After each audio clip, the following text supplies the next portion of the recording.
Taking in the natural beauty of Oregon and its new autumn coat comes pretty easy, even from the seat of your car. But somewhere along this specific highway is a truly unusual sign of fall. So we're in the hills right off of Highway 18, and from my perspective, it looks like your typical Oregon woods. But here on the ground, what you can't see is the meticulous planning that went into planting specific trees in particular spots. So every fall, when the colors emerge, so will a familiar face. We had really no idea what it was going to do. It was just sort of a fun project, a fun idea. The big yellow smiley face is a homegrown Oregon staple, catching the attention of people all around the world.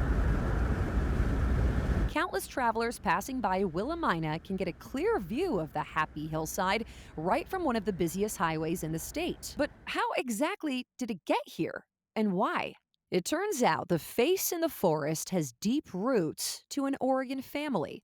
David Hampton is the third-generation owner of his grandfather's business, Hampton Lumber. One of the things my father used to say to us is, how can you make these open areas, the clear cuts, look better? Is there something you can do? So in 2010, when a lumber project in the foothills left behind a bit of an eyesore, Hampton embraced his dad's challenge of drawing eyes toward their clear cuts instead of away. My father was very creative soul and loved music and art and such. So I think this is a little bit of an extension of that. But Hampton wasn't even sure their off-the-beaten-path plan would work. I mean, this is what the hillside looks like in the smiley face. As we found out, it's challenging terrain, steep and uneven. Maybe you were standing in the eye, maybe you were standing in the mouth. Who knows? There's absolutely no way to tell. It's hard to believe this is where Hampton and his team somehow mapped out the grin in the eyes, just by using rope, some stakes, and a ton of guesswork. The thing that's interesting to me, Bonnie, is it came out perfect. How we did the eyes and the mouth, I have no idea. Hampton even hunted down a different species of tree, bringing in a hybrid larch to create that impressive pop of yellow among the swath of evergreen Douglas firs. I go back the second year, can't see them. Go back the third year.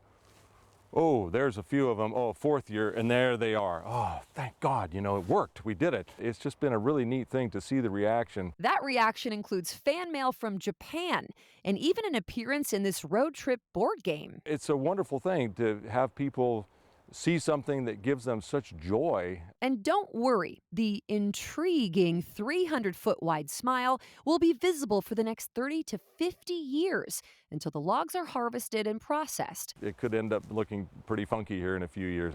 We'll find out. We're all going to find out together.